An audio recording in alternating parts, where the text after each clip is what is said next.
Welcome to Nations of the World, where we explore the beauty, history, and culture of countries from every corner of the globe. But today's episode is unlike any other. We're diving into a place that doesn't appear as a country on any map yet. What if there was a region home to over 30 million people, spread across 4 different countries, all bound together by a deep sense of identity and a dream of independence? Welcome to Kurdistan, the land of the Kurds.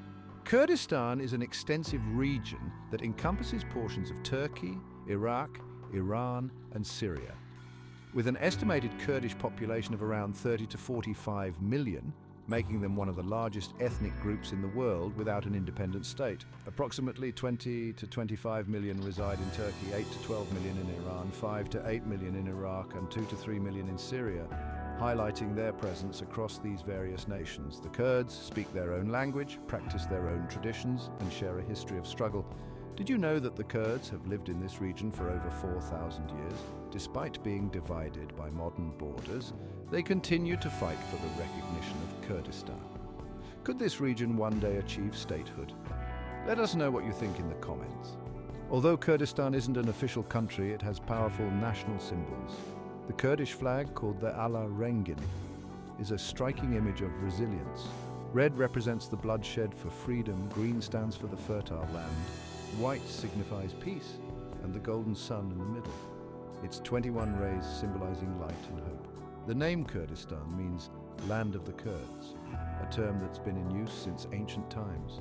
The origins of the word Kurd are rooted deep in history. Some believe it comes from the Middle Persian word Kurd or Kurt, meaning nomad or shepherd, reflecting the traditionally pastoral lifestyle of the Kurdish people. Others trace it back to ancient Mesopotamian languages, where it may have referred to mountain dwellers or those living in the highlands. This connection between the Kurds and the rugged landscapes they call home has been a defining part of their identity for centuries. And did you know the hawk is considered their national animal?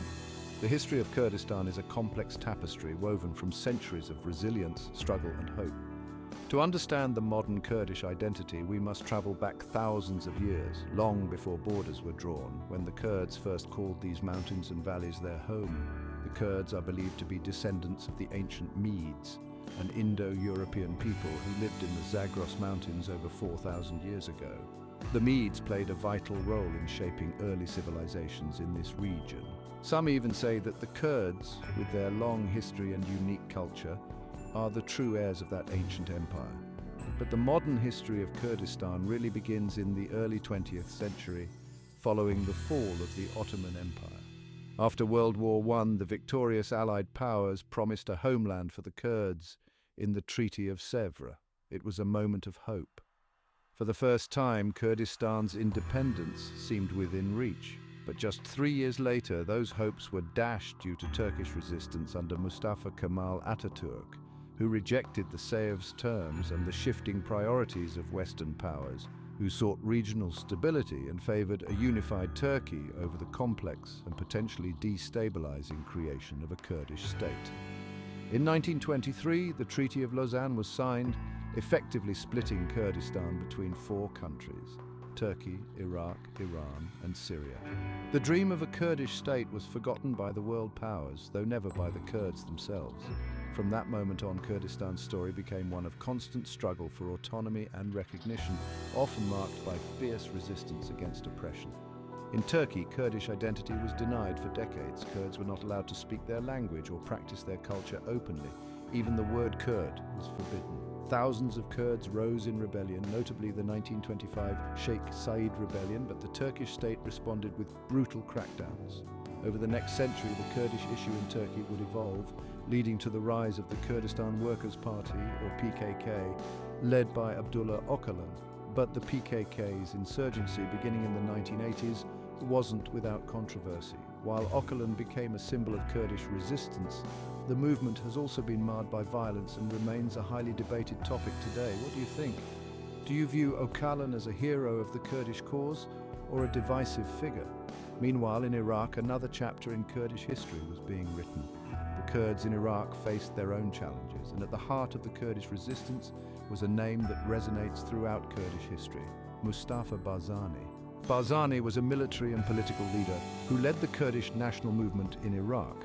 During the mid-20th century, Barzani fought for the rights of the Kurds, organizing Peshmerga fighters, literally meaning those who faced death, to resist Baghdad's central authority.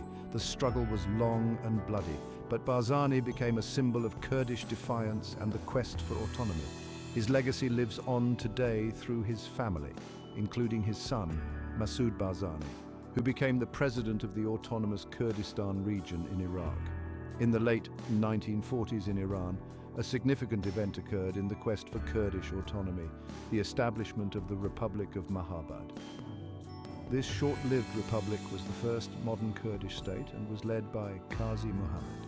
Though it existed for only about a year, from 1946 to 1947, it represented a beacon of hope for the Kurdish people, demonstrating their aspiration for self-determination. Unfortunately, Mahabad was dismantled when Iranian forces invaded, and Qazi Muhammad was executed. How do you think the legacy of Mahabad has influenced modern Kurdish movements? The Kurds have faced long-standing repression and persecution. Throughout the 20th century, various Kurdish uprisings were crushed, and many Kurds suffered from discrimination and attempts at cultural erasure by the Iranian state. Notably, during the 1979 Iranian Revolution, the Kurds played a significant role in the fall of the Shah, contributing to the events that shaped this tumultuous period. However, the rise of the Islamic Republic after the revolution brought new challenges. The Kurds continued to face severe political repression and violence aimed at erasing their identity. This relentless struggle for recognition and autonomy persists to this day, leaving a lasting impact on Kurdish communities. The Gulf War in the early 1990s marked another pivotal moment in Kurdish history. Following Iraq's invasion of Kuwait, a US-led coalition intervened. In the aftermath, thousands of Kurds in Iraq rose in rebellion against Saddam Hussein's regime, seeking to capitalize on the chaos. However, their uprising was met with brutal retaliation from Hussein's forces, resulting in a humanitarian crisis. In response, the international community established a no-fly zone over northern Iraq, providing a level of protection that allowed the Kurds to establish a de facto autonomous region.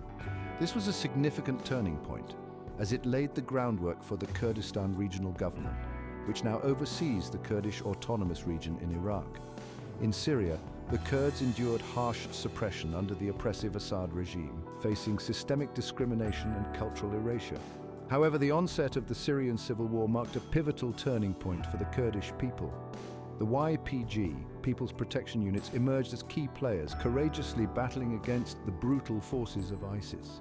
Their valor not only turned the tide in the fight against terrorism, but also led to the establishment of Rojava, a self-administered region in northern Syria. In this liberated area, the Kurdish forces adopted the powerful slogan, Jin, Jiyan, Azadi, meaning women, life, freedom. This phrase encapsulated their fight for autonomy, reflecting a commitment to gender equality and multiculturalism in governance. It showcased their resilience and determination to reclaim their identity and rights, transforming the struggle for survival into a movement for empowerment and justice in the face of overwhelming odds. Despite these hardships, nowhere has the Kurdish cause seen more progress than in Iraqi Kurdistan, where the Kurds now enjoy a high degree of autonomy after years of fighting. Including the famous Kurdish uprisings against Saddam Hussein, Iraqi Kurdistan now has its own parliament, its own military forces, and its own booming economy. In 2017, Iraqi Kurdistan even held an independence referendum, where over 92% of voters expressed their desire for an independent Kurdish state. Although the result wasn't recognized by Iraq or the international community, it was a clear signal that the Kurdish people's dream of independence is far from over. The question remains, will we see an independent Kurdistan in our lifetime? Will the Kurds finally achieve the nationhood that has eluded them for centuries? Only time will tell. While the history of Kurdistan is long and complex, we've only scratched the surface in this video. From the struggles in Turkey, Iraq, Iran, and Syria to the aspirations of the Kurdish people for autonomy, there are many more events and stories that we couldn't cover here due to time constraints. If you'd like to dive deeper into specific moments in Kurdish history, or learn about other aspects of their culture, let me know in the comments. Your feedback will help guide future content on the channel. As the struggle for Kurdish autonomy continued through the 20th century, Kurdish leaders emerged to shape not only their people's destiny, but also the future of the entire region. But before we move forward, we must look back to a figure from the Middle Ages whose name still echoes today: Saladin. One of the most renowned figures in both Kurdish and Islamic history, Saladin Salah ad-Din al-Ayyubi, born in Tikrit, which is located in present-day Iraq, in 1137, became a legendary leader known for his military prowess and his role in the Crusades. Though he is often remembered as the first Sultan of Egypt and Syria and the founder of the Ayyubid dynasty, Saladin was of Kurdish descent. His leadership in reclaiming Jerusalem from the Crusaders in 1187 cemented his place in history as a symbol of justice and mercy, admired not only by his Muslim allies, but also by his Christian foes. Saladin's legacy as a unifier of Muslim lands and a champion of the Kurdish people continues to be a source of pride for Kurds today. Jumping forward several centuries, we arrive at another pivotal Kurdish leader, Jalal Talabani. Born in 1933 in the mountains of Kurdistan, Talabani became a towering figure in Kurdish and Iraqi politics. As the founder of the Patriotic Union of Kurdistan, PUK, in 1975, he advocated for Kurdish rights while also working toward a unified Iraq. His role in Iraq's post-Saddam Hussein era was monumental, becoming Iraq's first non-Arab president, serving from 2005 to 2014.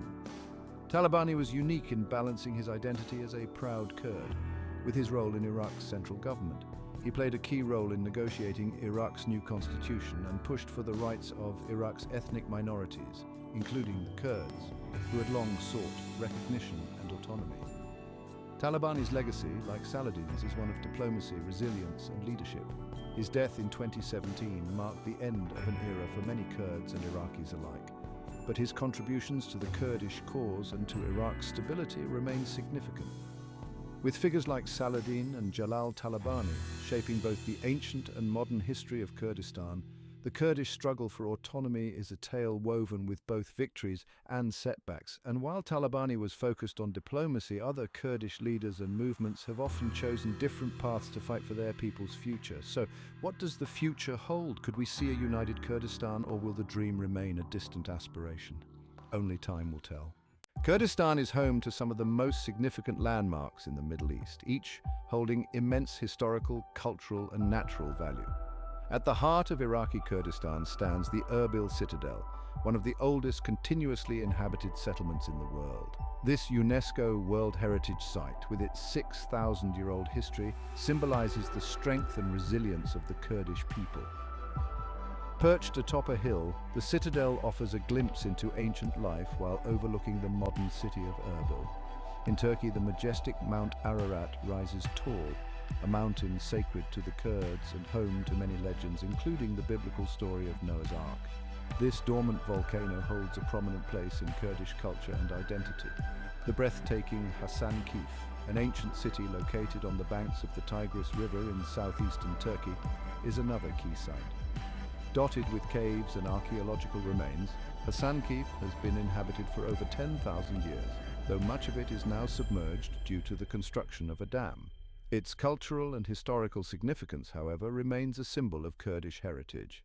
Lake Urmia, situated in Iran, was once one of the largest saltwater lakes in the world. Despite environmental challenges, it is a key natural landmark in the Kurdish region of Iran, symbolizing the close relationship between Kurds and their natural environment. In Iraq, the Dohuk Dam and Valley offer stunning natural beauty. Surrounded by mountains, this area is a popular destination for tourists and locals alike, showcasing the natural grandeur of Kurdistan. A key part of any nation's identity is its language and religion, and the Kurds are no different.